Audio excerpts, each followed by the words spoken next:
Next up, if any of you have had kids, you will appreciate this. If you have been a kid, you will appreciate this. If you have an inner child, you will appreciate this. Steve Loych, and I originally signed Dr. up because we didn't have enough performances, but now we do have enough performances, but I am going to recite poetry to you anyways. So, there once was a girl bird named Gertrude McFuzz, and she had the smallest plain tail ever was. One droopy droop feather, that's all that she had, and oh, that one feather made Gertrude so sad. For there was another young bird that she knew, a fancy young birdie named Lala-Lee-Loo. And instead of one feather behind, she had two. Poor Gertrude, whenever she happened to spy Miss Lala-Lee-Loo flying by in the sky, she got very sad. She frowned and she pouted. Then one day she got awfully mad and she shouted, "This just isn't fair! I have one, she has two. I must have a tail just like Lala-Lee-Loo." So she flew to her uncle, a doctor named Drake, whose office was high in the tree by the lake. And she cried, "Uncle Doctor, oh please, do you know of some sort of pill that will make my tail grow?" "Tut tut," said the doctor, "such talk, how absurd. Your tail is just right for your kind of a bird." Then Gertrude threw tantrums, she raised such a din, that finally her uncle, the doctor, gave in.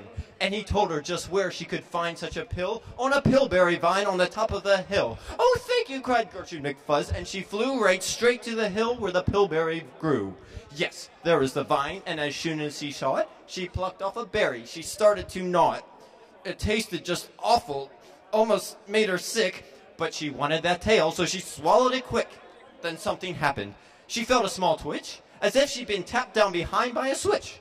And Gertrude turned round and she cheered. It was true. Two feathers exactly like Lala-Lee-Loo. Then she got an idea.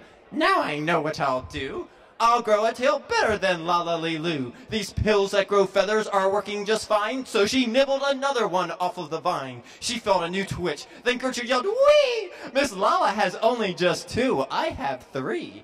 I'll show her who's pretty, I certainly will. Why, I'll make my tail even prettier still." She snatched those berries that grew on the vine. She gobbled down 4, 5, 6, 7, 8, 9.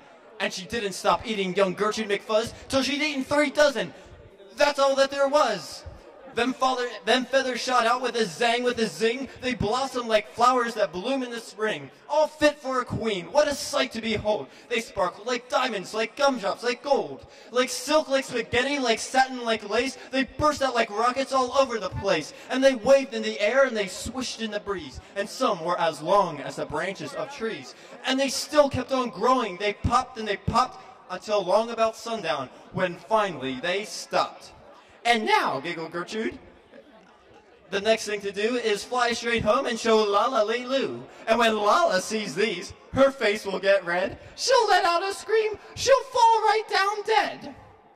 Then she stretched out her wings to take off from the ground, but with all of those feathers she weighed 90 pounds. She yanked and she pulled and she let out a squawk, but that bird couldn't fly, couldn't run, couldn't walk. And all through that night she was stuck up on that hill, and Gertrude McFuzz might be stuck up there still. If her good Uncle Drake hadn't heard the girl yelp, he rushed to her rescue and brought along help. To lift Gertrude up almost broke all their beaks, and to fly her back home took almost 2 weeks. And it took almost another week more to pull all those feathers. My, Gertrude was sore. Well, and finally all of the pulling was done. Gertrude behind her again had just won. That one little feather she had as a starter, but now that's enough, because now she is smarter.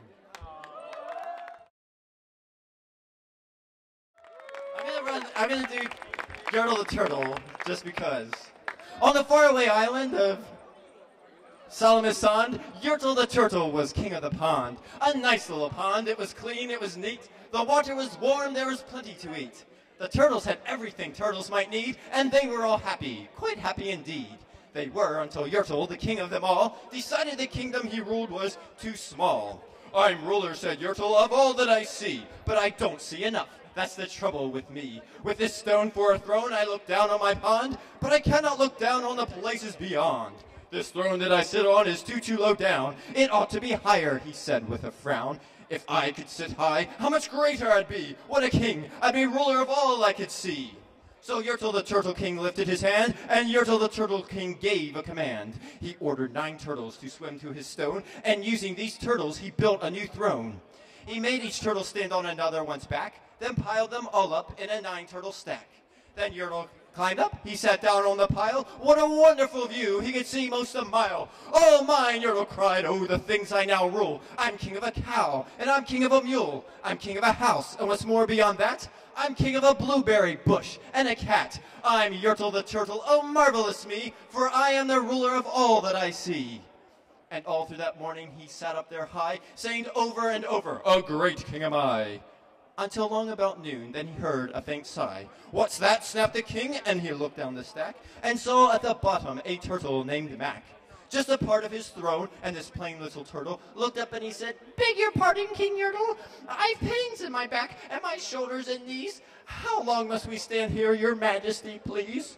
Silence! The king of the turtles barked back. I'm king, and you're only a turtle named Mac. You stay in your place while I sit here and rule. I'm king of a cow, and I'm king of a mule. I'm king of a house, and a bush, and a cat. But that isn't all. I'll do better than that. My throne shall be higher, his royal voice thundered. So pile up more turtles. I want about 200. Turtles, more turtles, he bellowed and brayed. And the turtles way down in the pond were afraid. They trembled, they shook, but they came, they obeyed. From all over the pond they came swimming by dozens, whole families of turtles with uncles and cousins. And all of them stepped on the head of poor Mac. One after another they climbed up the stack. Then Yertle the Turtle was perched up so high he could see 40 miles from his throne in the sky. Hooray, shouted Yertle, I'm king of the trees. I'm king of the birds, and I'm king of the bees. I'm king of the butterflies, king of the air. Ah, me, what a throne, what a wonderful chair. I'm Yertle the Turtle, oh, marvelous me, for I am the ruler of all that I see. But while he was shouting, he saw with surprise that the moon of the evening was starting to rise up over his head in the darkening skies. What's that? Snorted Yertle. Say, what is that thing that dares to be higher than Yertle the king? I shall not allow it. I'll go higher still. I'll build my throne higher. I can and I will. I'll call some more turtles. I'll stack them to heaven. I'll need about 5,607. But as Yertle the Turtle King lifted his hand and started to order and give the command, that plain little turtle below in the stack, that plain little turtle whose name was just Mac, decided he'd taken enough, and he had. And that plain little lad got a little bit mad. And that plain little Mac did a plain little thing. He burped, and his burp shook the throne of the king. And Yertle the Turtle, the king of the trees, the king of the air and the birds and the bees, the king of the house and the cow and the mule, well, that was the end of the Turtle King's rule. For Yertle, the king of all Salamasan, fell off his high throne and fell plunk in the pond. And today the great Yertle, that marvelous he, is king of the mud, that is all he can see. And the turtles, of course, all the turtles are free, as turtles and maybe all creatures should be. Thank you. Go Terps.